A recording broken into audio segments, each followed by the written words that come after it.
오늘은 바알이냐 하나님이냐 이런 제목으로 함께 은혜를 받고자 합니다.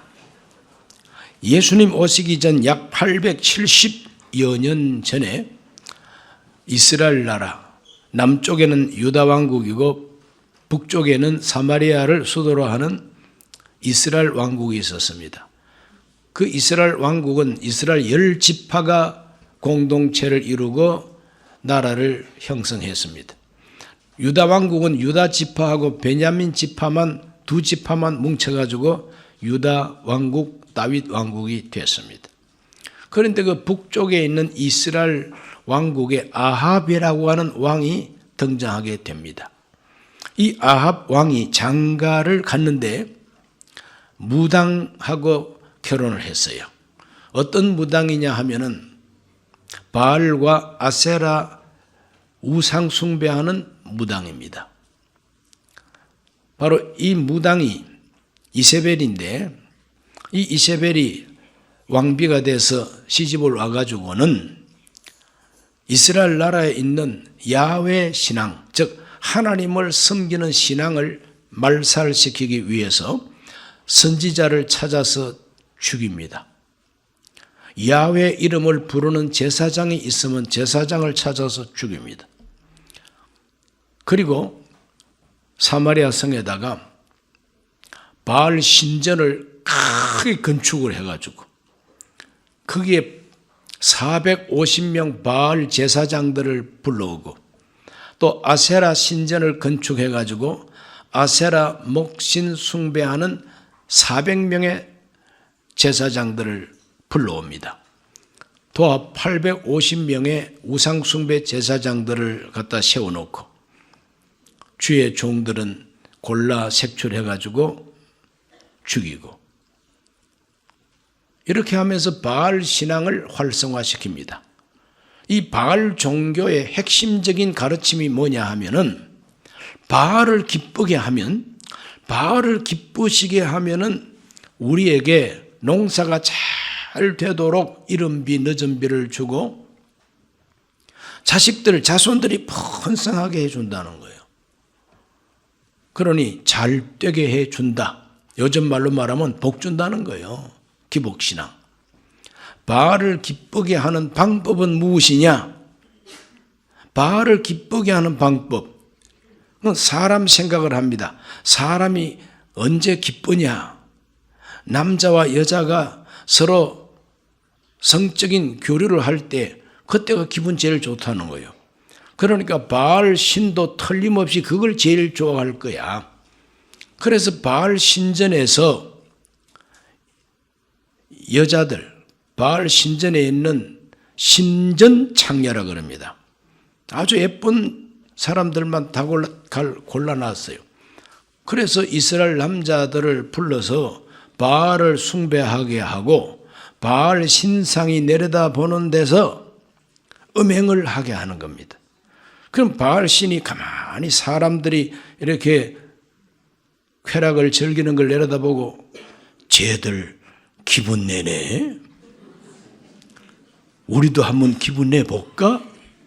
그러고 이제 아세라는 여자신입니다. 그래 아세라 여신하고 바알 남자신이 신들끼리 교합을 한다는 거예요. 그럼 신들끼리 교합을 하게 되면은 이 땅에는 비가 오고 농사가 잘 되고 거기서 음행하는 그 남자들이 집에 가면은 그 집의 자손들이 잘 된다는 거예요. 그러니 다 잘 된다고 하니까 잘 되는 게 좋지. 이스라엘 남자들이 그냥 그대로 혹 하고 넘어가 버리는 거예요.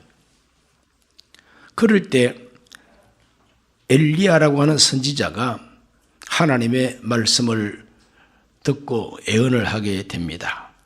그 엘리야가 어떤 선언을 하게 되느냐 하면은 열왕기상 17장 1절 말씀 보면 길르앗에 우거하는 자 중에 디셉 사람 엘리야가 아합에게 말하되 내가 섬기는 이스라엘 하나님 야훼께서 살아계심을 두고 맹세하노니 내 말이 없으면 수년 동안 비도 이슬도 있지 아니하리라 하니라.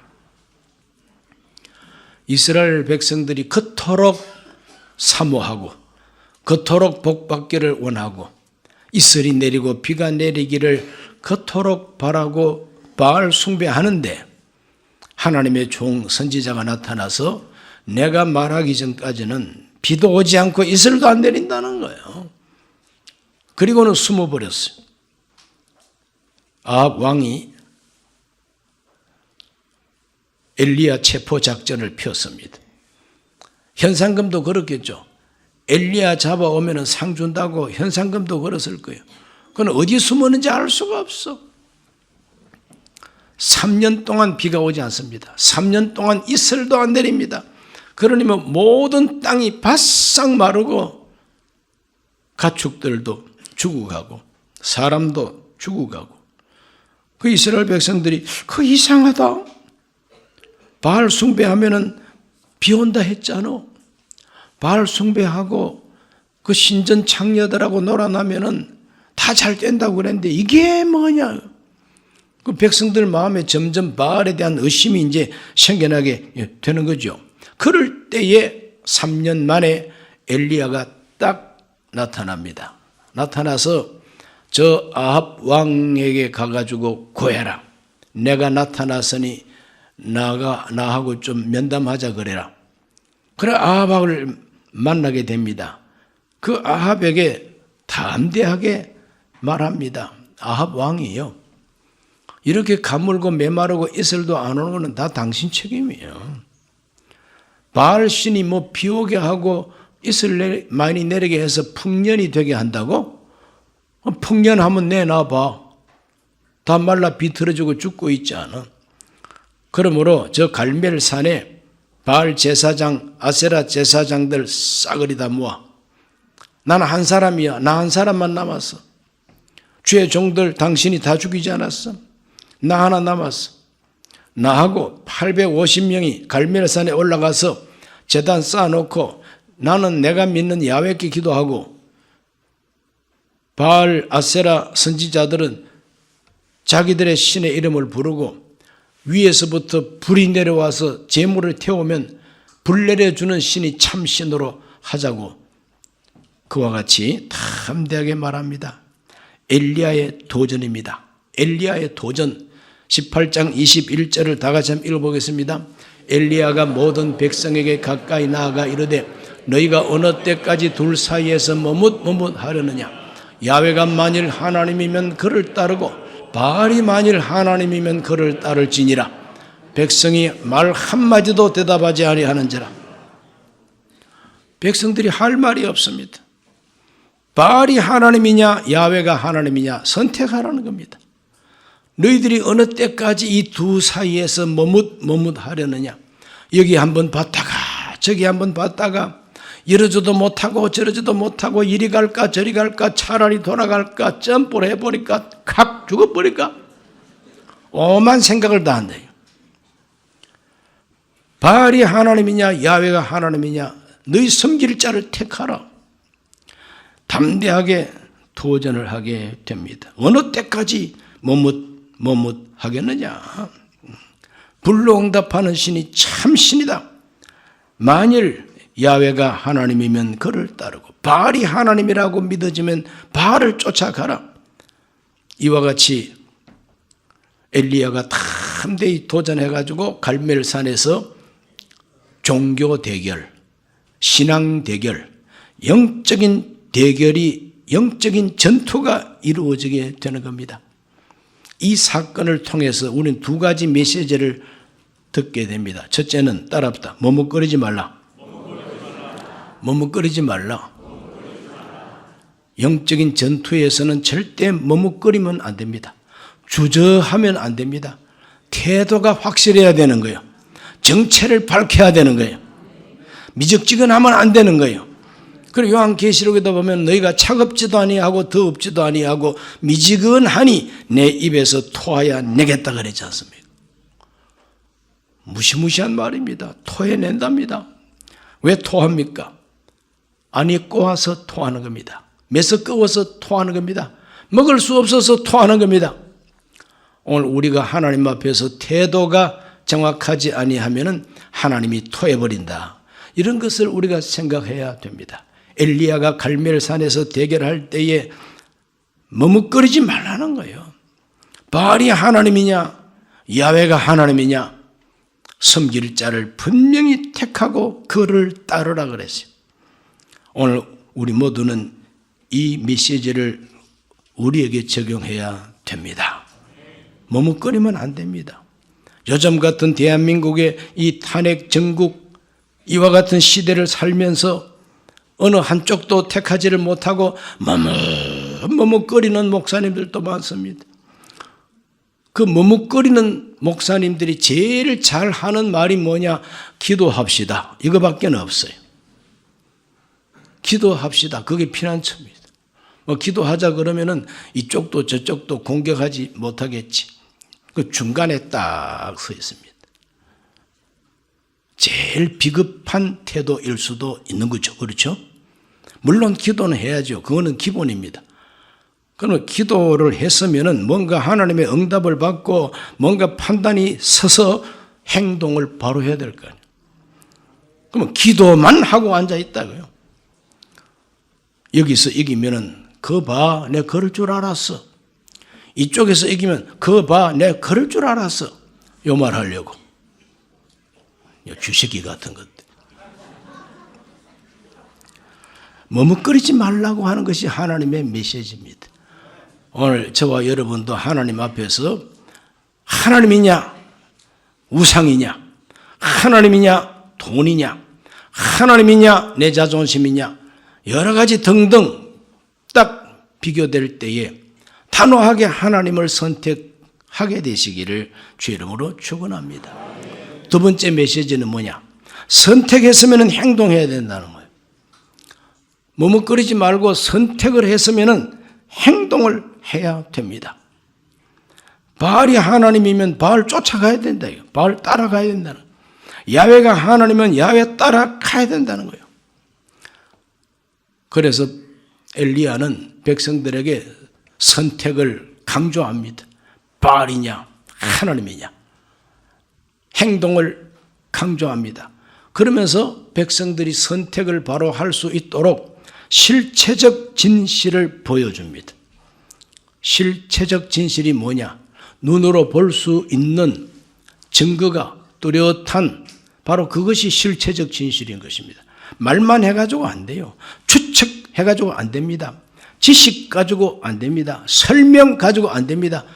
눈에 보이는 실체적인 증거가 딱 앞에 나와야 그게 바로 실체적 진실이라는 거예요. 우상 종교의 실체적 진실이 뭐냐? 18장 28절과 29절을 다 같이 읽어보겠습니다. 이에 그들이 큰 소리로 부르고 그들의 규례를 따라 피가 흐르기까지 칼과 창으로 그들의 몸을 상하게 하더라. 이같이 하여 정오가 지났고 그들이 미친 듯이 떠들어 저녁 소재 드릴 때까지 이르렀으나 아무 소리도 없고 응답하는 자나 돌아보는 자가 아무도 없더라. 바알 선지자 450명, 아세라 선지자 400명, 도합 850명이 하루 종일 저녁 때가 되도록 부르짖고 부르짖으면서 바알이여 바알이여 불 내려 주소서. 반딧불도 하나 안 내려왔어요. 불티도 하나 안 튕겼어요. 그게 실체적 진실입니다. 아무 응답하는 자가 없고 아무 대답하는 자가 없다 그랬어요. 이게 바로 우상 종교의 실체적 진실이죠. 백성들이 딱 보고 속으로 이제 감을 잡은 거예요. 저 사람들 뭐 굉장하게 신령한 척하고 뭐 굉장한 권세 있는 것처럼 했는데 저렇게 하루 종일 떠들어도 아무 응답도 대답도 정말 참 연기도 안 나니 이거 가짜다. 전 가짜다. 그 실체적 진실이 가짜라고 하는 게 백성들 마음에 깨달아지게 되는 것입니다. 요즘 말로 계몽이 되는 겁니다. 국민 계몽이 됐어요. 엘리야가 나타나가지고 너희들이 그렇게 섬기고 너희들이 그렇게 따르는 이 바알과 그 선지자들, 제사장들 꼬라지를 한번 봐. 꼬라지를 보니까 그 모양이라는 거예요. 깨달았어요. 백성들이 깨달았어요. 엘리야가 드디어 하나님 앞에 제단을 쌓고 기도합니다. 그 제단을 쌓을 때 엘리야 혼자서 제단을 쌓은 게 아니죠. 백성들을 불러가지고 무너진 야훼 제단을 함께 쌓았다 그랬어요. 그러므로 뭔가 선택했으면, 야훼가 하나님이라고 마음에 깨달아졌으면 이제 하나님 제단부터 쌓아야 되는 거죠. 무너진 제단을 쌓아야 되는 거죠. 기도가 무너졌으면 기도를 쌓아야 되는 겁니다. 봉사가 무너졌으면 봉사를 쌓아야 되는 거예요. 예배가 드리는 둥 마는 둥 소풀 떠듬먹듯이 그렇게 주의를 지켰으면 이제는 철저하게 주의를 지켜야 되는 거예요. 무너진 제단부터 수축하고, 그 다음에 주의 종된 엘리야가 기도할 때 하나님 깨닫게 하소서, 알게 하소서. 엘리야의 기도의 주제는 알게 해달라는 거예요. 하나님이 살아계신 것을 이 백성이 알게 하여 주옵소서. 내가 지금 이렇게 하는 것도 하나님의 뜻인 것을 알게 해달라는 거예요. 야훼가 참 하나님이신 줄 알게 해달라는 거예요. 요즘 말로 계몽시켜 주시옵소서. 그랬더니 하나님께서 하늘에서 불을 내렸다 그랬어요. 돌도 태우고 흙도 태우고 물도 태우고 재물도 태우고 확 태워버렸어요. 무서운 불이 임했습니다. 그래서 참된 신앙, 하나님을 믿고 기도하고 섬기는 참된 그 신앙의 실체적 진실이 드러납니다. 그리고 행동하게 됩니다. 열왕기상 18장 38절로 40절을 읽습니다. 이에 야훼의 불이 내려서 번제물과 나무와 돌과 흙을 태우고 또 도랑의 물을 핥은지라 모든 백성이 보고 엎드려 말하되 야훼 그는 하나님이시로다, 야훼 그는 하나님이시로다 하니 엘리야가 그들에게 이르되 바알의 선지자를 잡되 그들 중 하나도 도망하지 못하게 하라 하며 곧 잡은지라 엘리야가 그들을 기손 시내로 내려다가 거기서 죽이니라 그래요. 행동입니다. 어디까지 행동하느냐? 바알 제사장들, 아세라 제사장들을 몰수히 잡아서 기손 시내가에서 그들의 목을 쳐 죽이는, 바로 여기까지가 행동해야 할 선택이었던 것입니다. 그렇게 죽이고 나니까 하나님이 하늘에서 비 내려 주셨다. 비 내려 주셨다. 하늘 문을 활짝 열어 주셨다. 바알 이름을 부르고 바알 섬길 때는 이슬도 안 내렸는데 야훼 하나님이 참 하나님이신 줄 알고 고백을 하고 야훼 그는 하나님이시다, 야훼 그는 하나님이시다 깨닫고 고백하고 행동할 때에 하나님은 닫힌 문을 열고 그들에게 비 내려 주셨다고 성경은 말하고 있습니다. 오늘 우리 대한민국 이 탄핵 전국 속에서도 점점 깨닫는 사람이 많아지고 있습니다. 깨닫는 사람이 많아지다 보니까 비상계엄령을 내린 것이 아니라 비상계몽령을 내린 것이다, 이렇게 흔히들 말합니다. 이때까지 몰랐는데 계엄령 때문에 깨달았다는 거예요. 아, 이런 일이 있었구나. 우리나라가 지금 이렇게 위태롭구나. 어떤 사람은 바로 이러한 인간이로구나. 어떤 사람은 믿을 만한 사람이 아니구나. 배신자로구나. 변절했구나. 다 드러나는 겁니다. 그냥 다 드러나는 거예요. 이런 식으로 깨닫게 됩니다. 깨달은 사람들은 아무리 추운 지난 겨울처럼 그렇게 혹한 속에서도 집에서 잠자지 아니하고 바깥에서 차례하면서 비닐 뒤집어 쓰면서 발을 동동 구르면서도 나라를 건져내겠다고 하는 애국심으로 젊은 대학생 청년들이 밤을 지새웁니다. 어떤 목사님이 가서 질문했습니다. 젊은이들 왜 이렇게 추운데 이 고생을 하느냐? 대통령을 살려내겠다고 이 고생하느냐? 그랬더니 우리는 윤석열 씨를 위해서 이 고생하는 게 아닙니다. 그분이 맡은 직분이 대통령이고 그분이 대한민국을 맡고 있지 않습니까? 나라가 망하지 않기 위해서 우리가 여기 나왔다는 거예요. 제대로 깨달았죠?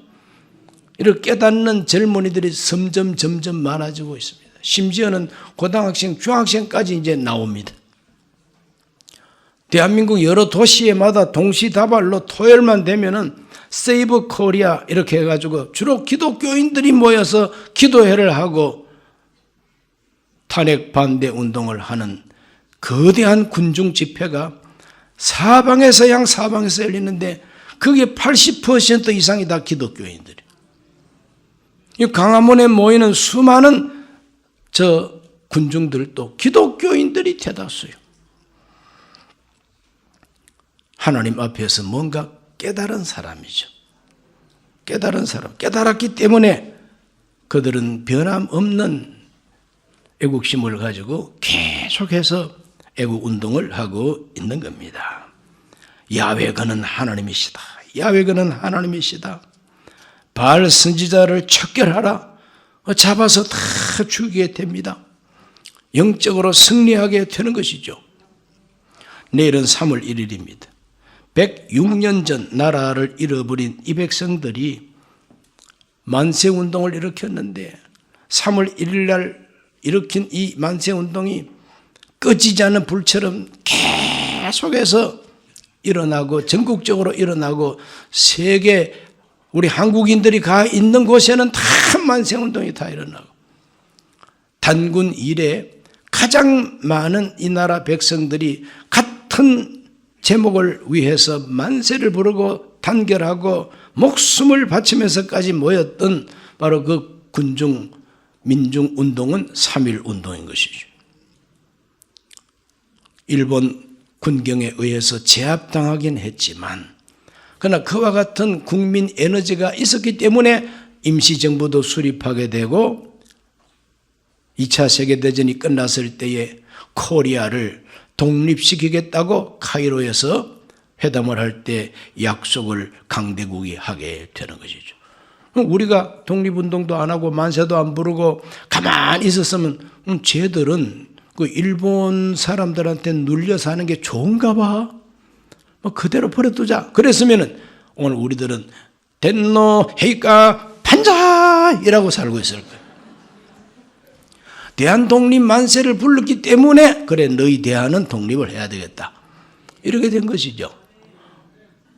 오늘도 마찬가지입니다. 내일이 3.1절입니다. 오늘 우리 대한민국 국민들이 양심의 자유가 있지 않습니까? 이게 자유 대한민국입니다. 양심의 자유가 있어요.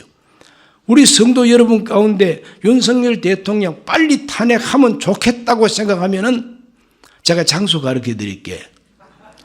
경복궁 앞에 가면은 찬성 집회가 있습니다. 대통령 빨리 탄핵시켜버리라 하는 찬성 집회가 있어요. 여러분의 양심이 그쪽으로 선택을 하라고 하면은 그리로 가십시오. 대통령 탄핵하면 안 된다 하는 반대 집회는 이순신 장군 동상 거기서부터 저 시청 앞에까지 쫙 전체 길을 다 가로막고 모입니다. 반대 집회에 모이는 사람보다 수십 배 많아요. 그러므로 반대 집회에 참석하고자 하는 양심의 결단이 있으면 그리로 가세요. 집에 가만히 있지 마시고 기도만 하지 마시고 행동하시기를 바랍니다. 저도 내일은 둘 중에 한 군데 갑니다. 오늘 우리 모두는 다 행동해야 됩니다. 우리의 뜻을 밝혀야 됩니다. 그 옛날 예수님 오기 전 그 옛날 바알이냐 하나님이냐, 바알이 하나님이면 바알을 쫓고 야훼가 하나님은 야훼를 쫓아가라. 대한민국 국민들 대통령을 탄핵시켜버리고 싶으시면 찬성 집회 가라. 반대 집회 가고 싶은 사람은 양심으로 반대 집회 가라. 어느 쪽이 대통령을 빨리 없애버리려고 하는 쪽이 대한민국을 망치는 자들인지, 반대하고 계속해서 대통령 하게 하라, 이 사람들이 나라를 살리는 사람인지, 신앙과 양심을 가지고 기도하고 결단해야 할 때가 바로 이때란 말이죠. 여러분 모두가 다 하나님 앞에서 올바로 알게 되시기를 바랍니다. 역사의식도 없고 나라에 대한 애국심과 주권의식도 없이 누가 돈 준다면 공짜 준다면 공짜 좋다 그러고 이러면 어때 저러면 어때 그냥 내가 잘 살면 되지 이라고 휩쓸려 다니다가는 종로로 타기에 꼭 알맞습니다. 대한민국을 세운 건국 대통령 이승만 대통령은 죽을 때 유언을 남겼습니다. 갈라디아 5장 1절을 유언으로 남겼습니다. 그리스도께서 우리를 자유롭게 하려고 자유를 주셨으니 그러므로 굳건하게 서서 다시는 종의 멍에를 매지 말라 그랬어요. 이런 말씀을 아로새기면서 우리가 종이 되어서는 안 됩니다. 공산당의 종이 되어서는 안 됩니다. 중공 오랑캐의 종이 되어서는 안 됩니다. 김일성 일가의 종이 되어서는 안 되는 것이죠. 푸틴과 같은 러시아의 독재자의 종이 되어서는 안 되는 거죠. 물론 미국의 종이 돼서도 안 되겠지만 미국은 우리를 종으로 부를 마음이 없습니다. 그러므로 언제까지 우리가 머뭇하겠습니까? 언제까지 기도만 하고 앉아 있겠습니까? 언제까지 비겁하게 동굴에 숨어 있는 사람처럼 눈치만 보고 앉아 있겠습니까? 그러므로 올바로 선택하고 양심대로 행동하시기를 예수 이름으로 축원합니다. 기도합니다. 하나님 아버지, 오늘 이 밤에 우리는 저 옛날 바알이냐 하나님이냐 외치면서 섬길 자를 택하라. 바알이 하나님이면 바알을 따르고 야훼가 하나님이면 야훼를 따르라고 외쳤습니다. 이 엘리야의 외침을 우리 가슴에 담고 오늘 대한민국 탄핵 정국 속에서 바로 깨닫고 알고 선택하게 해 주옵소서. 예수님 이름으로 기도하옵나이다. 아멘.